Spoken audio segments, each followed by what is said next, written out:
برطانوی وزیراعظم کا فلسطینی ریاست کو تسلیم کرنے کا اعلان۔ برطانوی وزیراعظم کیئر سٹارمر نے اپنے ایک بیان میں کہا کہ برطانیہ سپٹمبر میں فلسطینی ریاست کو تسلیم کرے گا۔ اگر اسرائیل کچھ شرائط پوری نہیں کرتا تو اقوام متحدہ میں فلسطینی ریاست تسلیم کی جائے گی۔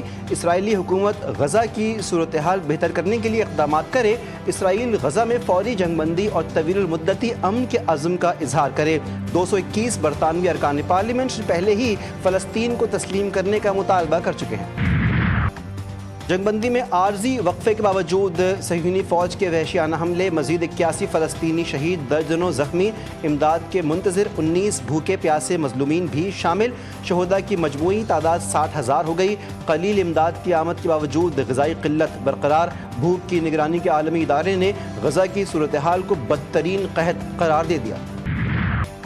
مقبوضہ مغربی کنارے میں انسانی حقوق کے معروف علمبردار اودا ہدالین شہید۔ اودا نے آسکر ایوارڈ یافتہ فلم نو ادر لینڈ کی تیاری میں اہم کردار ادا کیا تھا۔ اودا کے قتل کے بعد اسرائیلی آباد کار کھلے عام اسلحہ لہراتا رہا۔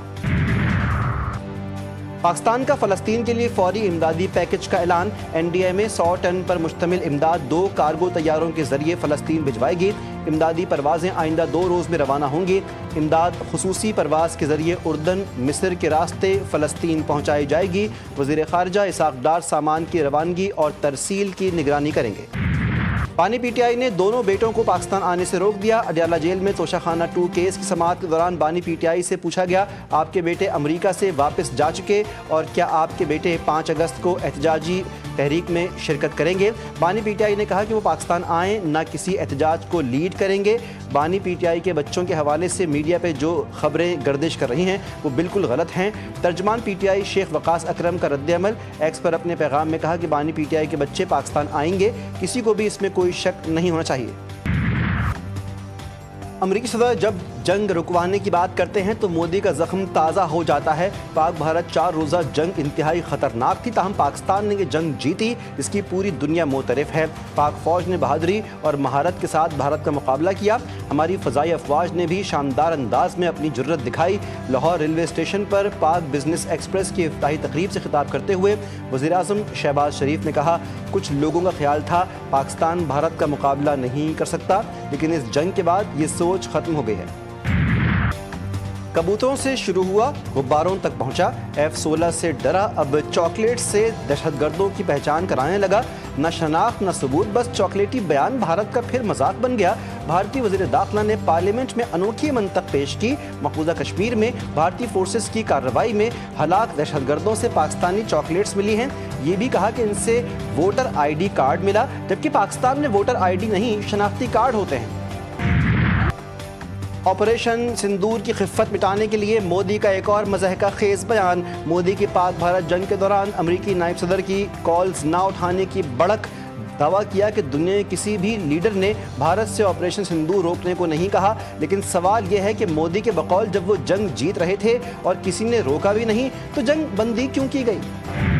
لوک سبھا میں اپوزیشن نے مودی حکومت کی قلعی کھول کر رکھ دی۔ آپریشن مہادیو کو بھی جھوٹ کا پلندہ قرار دے دیا۔ امریندر سنگھ راجا نے پاک بھارت جنگ کے دوران رافیل گرنے کی تصدیق کرتے ہوئے طیارہ گرنے کی تصویریں دکھا دیں۔ اگر مودی میں دم ہے تو ایوان میں ٹرمپ کو جھوٹا قرار دیں۔ اپوزیشن رہنما راہل گاندھی کا بھارتی وزیر اعظم نریندر مودی کو چیلنج، کہا حکومت میری بات مانتی تو 5 جہاز نہ گرتے۔ وفاقی کابینہ کا اجلاس آج طلب۔ اجلاس میں ملک کی معاشی اور سیاسی صورتحال کا جائزہ لیا جائے گا۔ مانسون بارشوں کی رپورٹ بھی پیش کی جائے گی۔ کابینہ کو امریکہ کے ساتھ ٹیرف اور دیگر امور پر بریفنگ دی جائے گی۔ کابینہ اجلاس میں آرٹیفیشل انٹیلیجنس پالیسی کی منظوری لی جائے گی۔ چینی ایکسپورٹ کرنے سے شوگر مل مالکان کو 40 کروڑ 26 لاکھ ڈالرز کا منافع۔ چینی ایکسپورٹ کرنے والی ملز میں شریف خاندان، زرداری خاندان، ہارون اختر اور جہانگیر ترین کی ملز شامل۔ پبلک اکاؤنٹس کمیٹی میں چینی ایکسپورٹ کرنے والے شوگر ملز مالکان کی فہرست پیش کر دی گئی۔ اراکین کا سخت برہمی کا اظہار۔ جنید اکبر نے کہا، یہ لوگ ایکسپورٹ میں بھی کماتے ہیں اور امپورٹ میں بھی۔ ریاض فتیانہ نے کہا، چینی کی قیمت کی مد میں قوم کے ساتھ 287 ارب روپے کا دھوکہ کیا گیا۔